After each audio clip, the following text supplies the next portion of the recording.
Hey everybody, welcome back to Cityscape Brewing. I'm Dennis Fields, and today we're going to be making an ultra thiolized hazy IPA.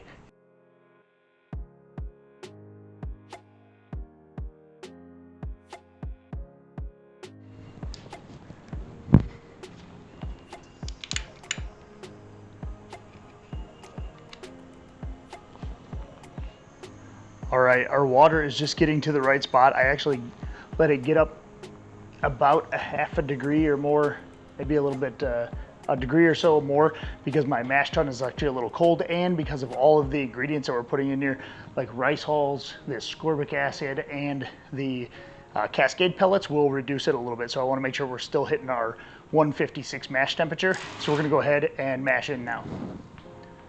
Don't forget the rice hulls. I'm going to add those first after I dump the water in here. We have our water additions already in here.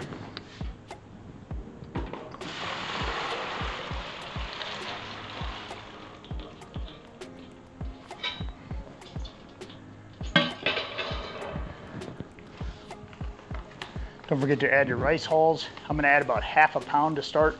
If I need to, if I see that's getting stuck, I can always add more after the fact and then remix it up if I think it's running really slow.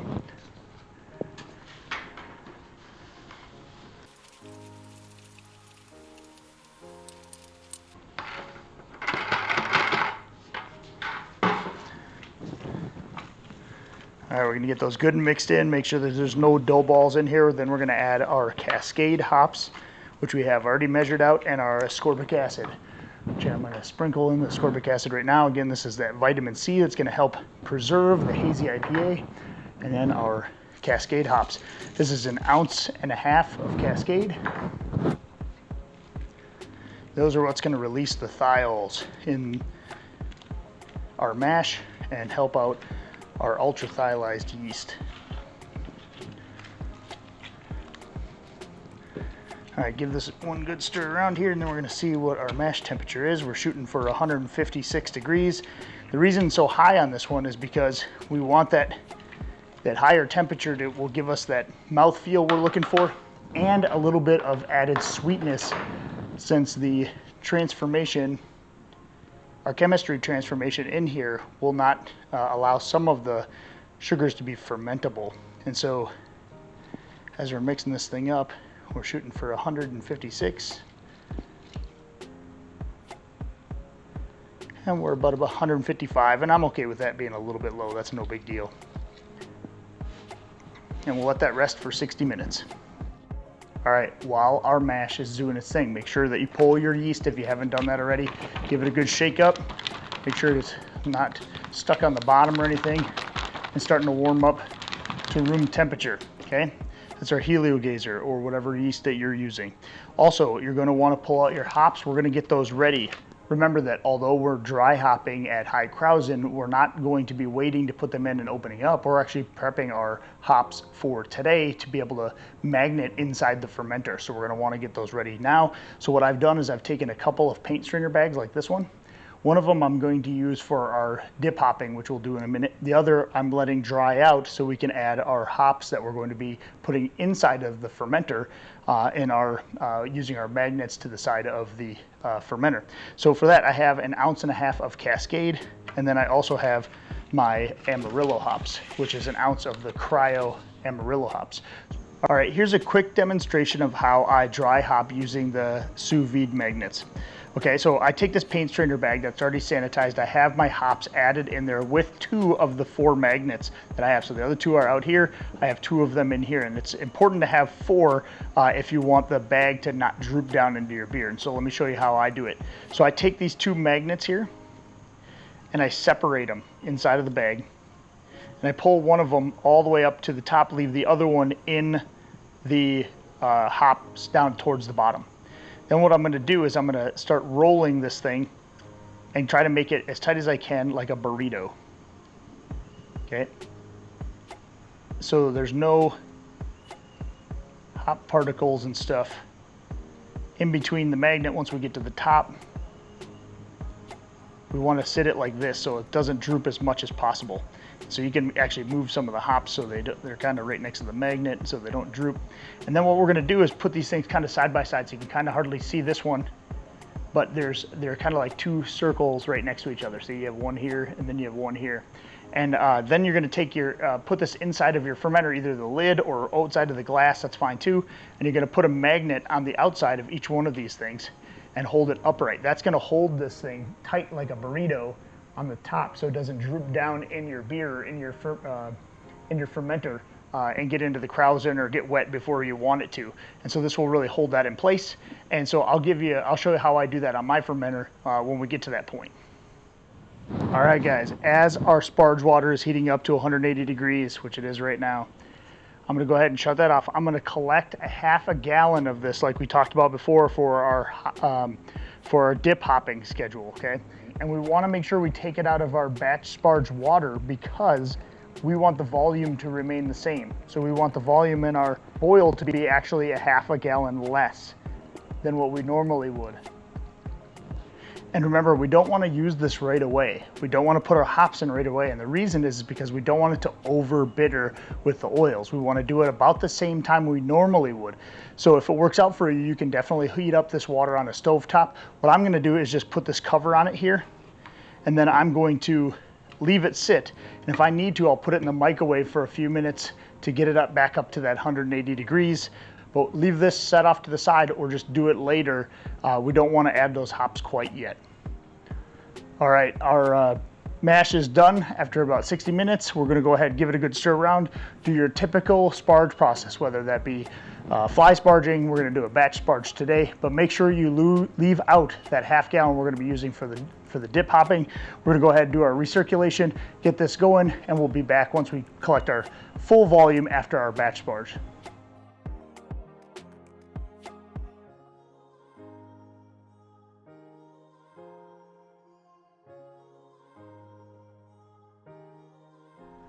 All right, our first runnings are done. We're going to go ahead and batch sparge. This is going to be a 15-minute batch sparge. Recirculate just the same way we did and be on to the boil.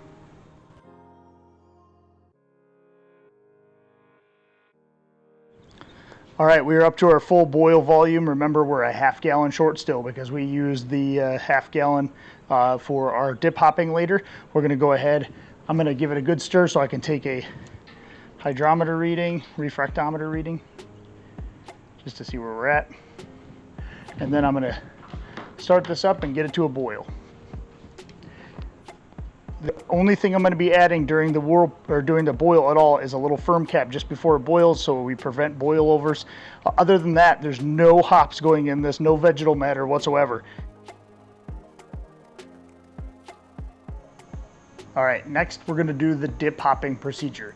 If you were going to do this for a different beer other than the highly thiolized ones, it's okay to leave the hop matter in. You can add it to the water, you can put it right in your fermenter rack on top of it. In this case, we want to get rid of the vegetal matter, so we're going to be using, again, those cryo hops. I'm going to be using Mosaic this time, and I have my water heating up right now in the microwave. It dropped to, I don't know, about 80 degrees or so, so it's about 100 degrees. A couple more minutes in the microwave and it will get back up to 180 degrees. We're back up to about 180 degrees right now, so that's perfect. We're gonna go ahead and do our dip hopping. So we're gonna do this paint strainer bag that's already been sanitized, even though it is going into 180 degrees, so I'm not really that worried about it. We're gonna put that over the lid like that, just so it doesn't fall all the way in when we're dumping these in. And then we're gonna go ahead and add our Mosaic hops. Again, this is going to make kind of like a tea, if you will. And this is those cryo hops, so there's less vegetal matter. I know I've been saying that a lot, but I can't state that enough. If you're going to spend the money and the time on the yeast that is supposed to be for ultra thiolized yeast, then make sure you're doing what you need to do to limit that vegetal matter in there. So what we're going to do is just kind of give it a good up and down a few times with this hop bag and kind of make a tea. And it's going to have some things that go through the paint strainer bag, and that's totally fine. What I really want to do is limit a lot of the stuff that's left over, but I'm going to let those steep just like this, which I'm going to tie this shut just so it doesn't tip over and fall through there.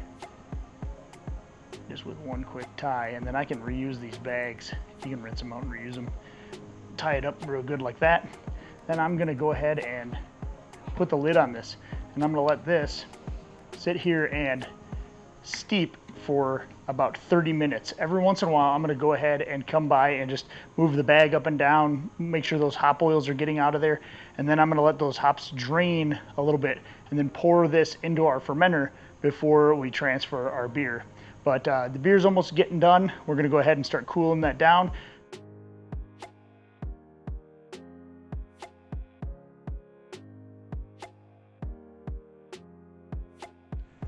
All right, our beer is almost done cooling down, so I pulled out the hop bag, leaving most of the vegetal matter in here. There's a little bit in here, and that's not a big deal. We're gonna get that put into our fermenter. Then we're gonna get our dry hops that we've already put with our magnets in them set up either on the lid or on the side, probably on the side of this one. And then we're gonna go ahead and transfer that beer in here. So let's get it started.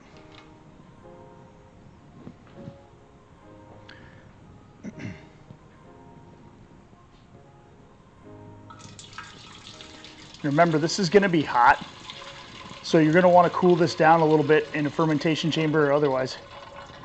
I'm going to try and not get all this kind of hop matter on the bottom as well. There's like a little bit of hop matter still on there, and I've just poured most of the oils, and I'm going to try to limit how much. I'll let that separate out a little bit more. I'm going to limit how much I actually put in here. I'd like just the oils, and so I don't want to dump that whole thing in there. I didn't think about that before, but as I was dumping it, I figured we can decrease even more vegetal matter if we let that kind of settle out. All right, in the meantime, we're going to put these on here. So we're going to take off our magnets carefully. The outside magnets don't matter if they're sanitized. The inside ones I've already done. I did all 4 of them. But we're going to go ahead and put these things on the inside of the fermenter like this. I found that if you can do it over the lid, great, you should do that. And so I might be able to do it under this lid. I have a big mouth bubbler lid, and so I was going to try that as well. I might just leave it like that. I think I'm just going to leave it this way, and I think it will be outside of the beer, at least most of it. Hopefully it don't splash. So you don't want to hit this very hard. If you can kind of tell, they're hanging on the side here. And so what I'm going to try and do is very carefully rack this thing without hitting that or the magnets off, and then get this into my fermentation chamber to finish cooling down. I don't have any hops or particles to worry about for the screen, but I use it to oxidate the beer, oxygenate the beer, and that helps the yeast once we dump that in. Also, make sure if you're taking a hydrometer or refractometer reading, you take that after you transfer it, because you need the volume of what you've added for your little hop tincture for your reading. And so you may be off if you don't do it after you transfer it into the fermenter. So I've got a small syringe here sanitized that I'm going to use once I get it all transferred in here.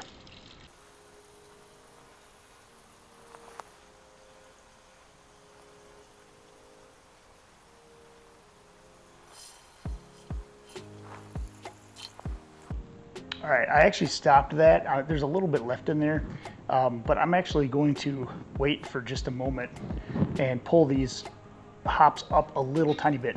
I don't want there to be anything hitting these hops, so I'm going to very carefully pull these up, and I'm going to try and put them on the neck inside here. This is a 6.5 gallon fermenter. It should work, but actually I might try and just put them on the lid. That way it's a little safer. So I'm going to wait, transfer the rest of this thing quick.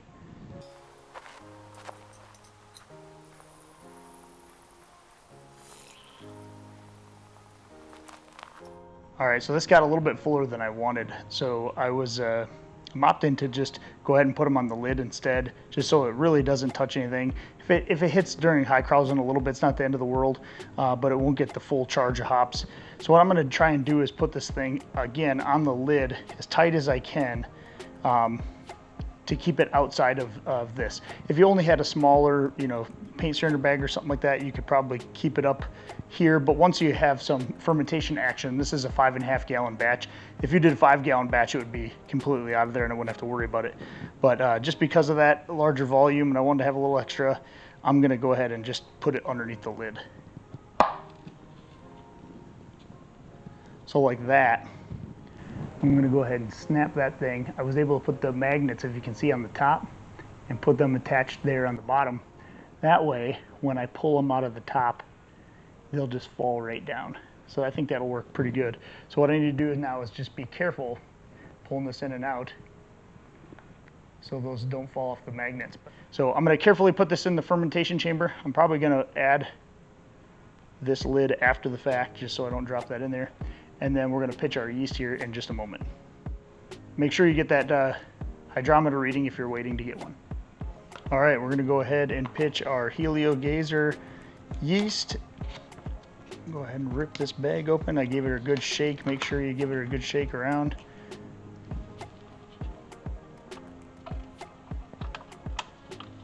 Let that do its magic. I got my tilt hydrometer in here as well. And then we're going to carefully put on this lid, like I was talking about before, where we have the magnets on the top. You can really see them here, holding those hops on there. So super careful to screw this thing on. All right, so we're gonna let that ferment and we're gonna pull those magnets off at high Krausen. So as soon as that yeast really gets going after about a day, we're gonna pull those magnets, let those hops get in there, release all the oils, and then it will be closed fermentation for the rest of the time, all the way up until we keg this beer. We're gonna go ahead and install that Cold Crash Guardian on there to prevent oxidation. This is really important for hazy IPAs. First, we're gonna take our refractometer reading to see where we're at for final gravity, or original gravity. Not done yet. I hit our pre-boil gravity spot on at 1.052. We're expecting 1.065 for original gravity. And it looks like I'm at 1.063, so real close. I'm not upset with that at all. Yep, 1.063, so we're gonna go ahead and mark that down. I also expect that the final gravity will be a few points lower. This one says the expected final gravity is gonna be 1.019, which I haven't had a whole lot of beers that finish that high. I expect this one to drop down to about 1016 or so. So I think we'll make up those few points that were off here with the final gravity and still reach our same ABV. So that's gonna do it for the highly thiolized hazy IPA video. I really had a lot of fun brewing this one. I think I'm gonna end up doing it again. I actually bought 2 of those yeasts of the Helio Gazer, so if this one turns out, or if I wanna tweak some things, I can do that depending on how this beer turns out. So anyway, can't wait to try this one out. I hope it's gonna be fantastic. I'm gonna follow up this video with a true tasting video, see how it turns out, see what I would change different, and maybe even brew up a second one, changing a few things with the second yeast pack that I got. So with that, hit that like and subscribe button. Leave any comments and questions below the video. Happy to answer them, and happy brewing. Thanks for watching my video. I really do appreciate it. Another couple ways that you can help support the channel is by hitting that like and subscribe button. You can also check out the merchandise in our store. I have other shirts. We got glassware, we got stickers, hats, sweatshirts, etc. Go check it out. Also, hit that video here. You know you want to.